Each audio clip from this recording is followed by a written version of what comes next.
If you want to run for office, you should not have to beg millionaires for campaign contributions.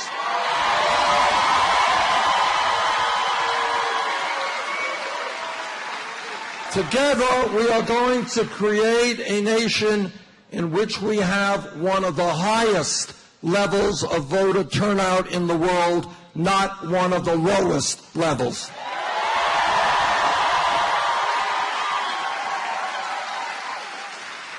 Together, we are going to stop Republican governors from suppressing the vote.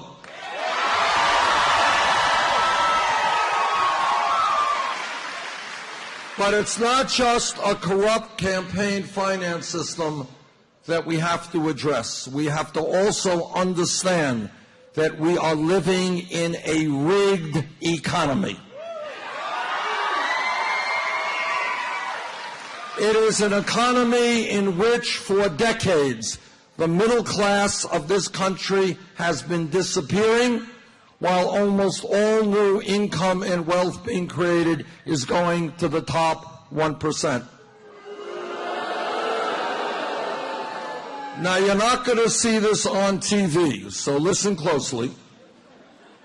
In America today, we have more income and wealth inequality than any other major country on earth. It is worse now than at any time since 1928. Now, I want you to think about this and think about whether this is the kind of country we accept. And that is that right now, the top 1/10 of 1%, not 1%, 1/10 of 1% now owns almost as much wealth as the bottom 90%. In America today, the wealthiest 20 people, not a lot of people, own more wealth than the bottom half of America, 150 million people. In America today, one family, now I'm not talking about some poor third world country, I'm talking about the United States of America. One family, the Walton family, the wealthiest family in America, who owns Walmart, that one family owns more wealth than the bottom 40% of the American people. And here's what a rigged economy is really about. Just one example. Many of the employees at Walmart earn wages that are so low that they are forced to go on food stamps and Medicaid. In other words, their employer, the wealthiest family in America, is paying them starvation wages. Who pays for the food stamps and the Medicaid to subsidize Walmart employees? That's right.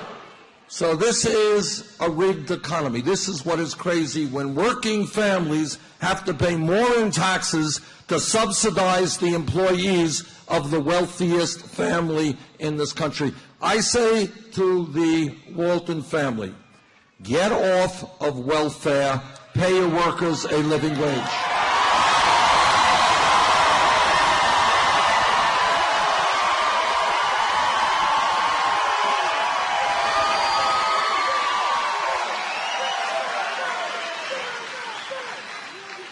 But it is not just wealth inequality. It is what is happening in our economy every single day to your family, to families all over this country.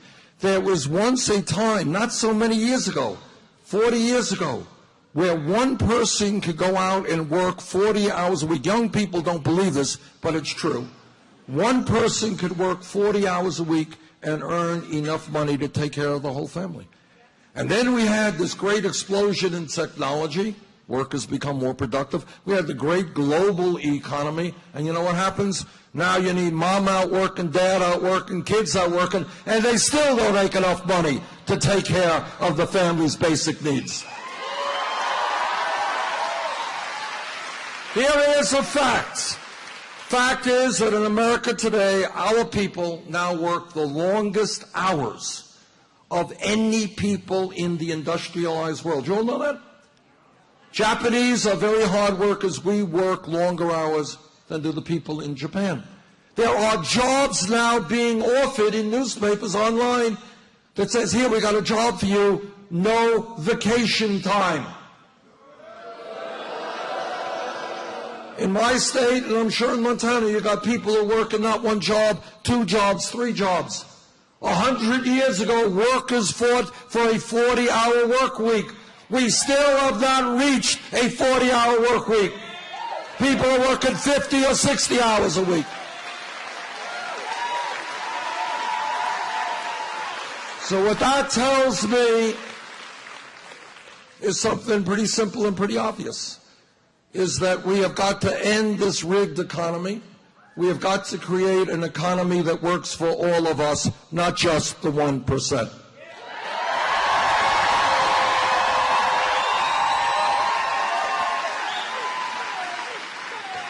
Now, what do we do? How do you do that? Well, it's not really all that hard to understand. First of all, in America, if you work 40 hours a week, you shouldn't be living in poverty. Should not be living in poverty. It's not a very radical concept. Mom has the right to earn enough income to take care of her kids with security and dignity. And that is why we have got to understand that the federal minimum wage today of $7.25 an hour is a starvation wage. We've got to raise the minimum wage to a living wage, $15 an hour.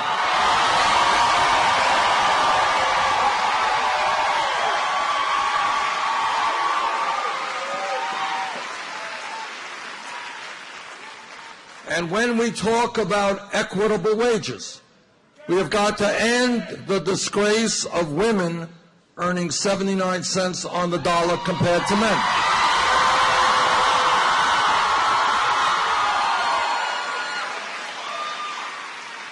And that is why I know that every man in this room will stand with the women in the fight for pay equity for women workers.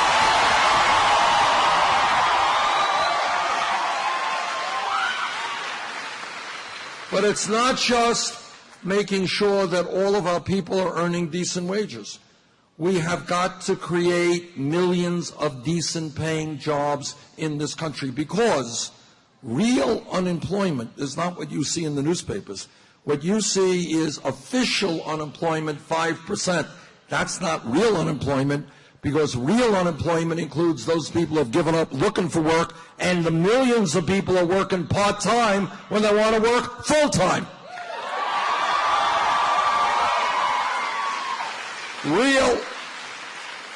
Real unemployment in this country is almost 10%, and in various communities throughout this country, it is a lot higher than that. So how do we create the jobs? Well, for a start, in our country, our infrastructure, our water systems, our wastewater plants, our roads, our bridges.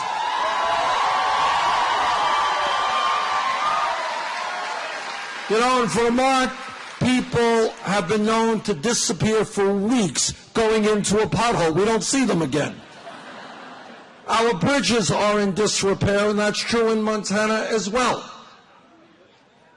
We have levees and dams. We used to have the best rail system in the entire world. That's not the case right now.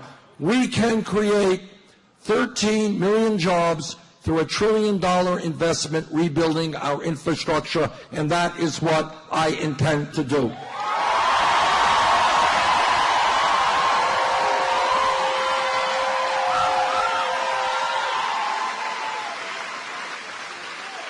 And then when we talk about the economy, we have to deal with an issue.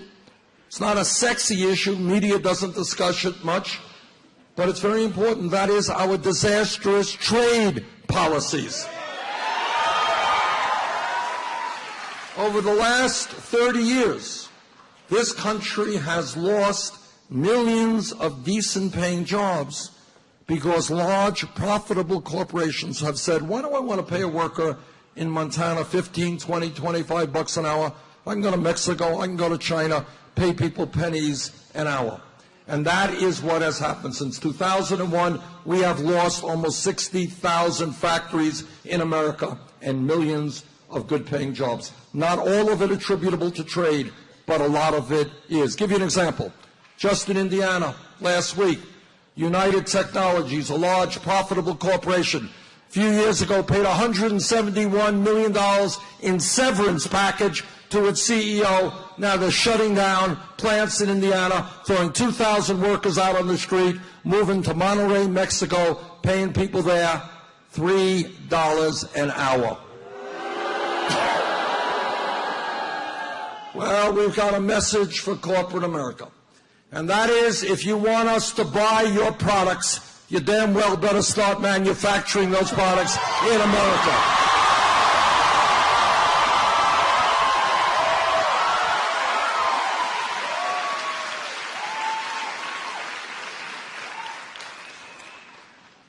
This campaign is doing well because we are listening to ordinary people and not just wealthy campaign contributors.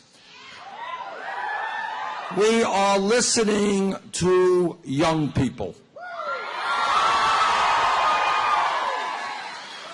And young people are telling me two things, both of which are very important. Number one, they understand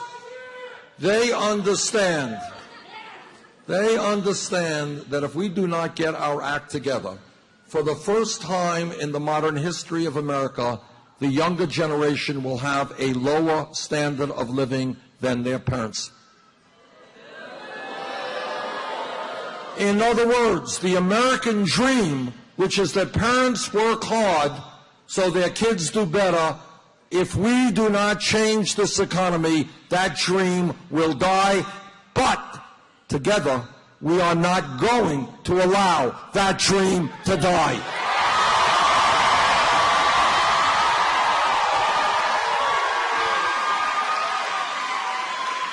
And second of all, what the young people are telling me is, how does it happen that when we do what we were supposed to do, and that is to get the best education that we could, we go to college, we go to graduate school, why are we ending up $30,000, $50,000, $70,000 in debt?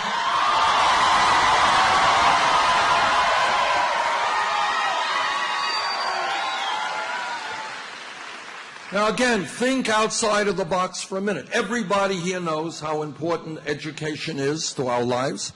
Everybody here knows that if our economy is to succeed into the future, we need the best educated workforce in the world. We should not be punishing people for getting an education. We should be rewarding them.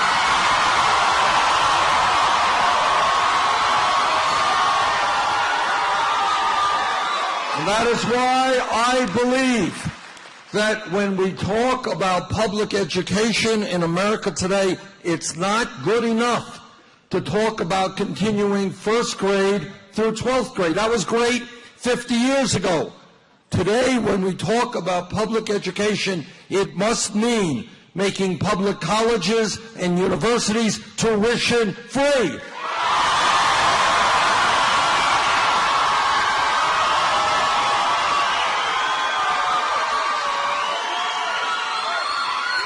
How many people here tonight, how many people here in Billings have student debt? Please raise your hand.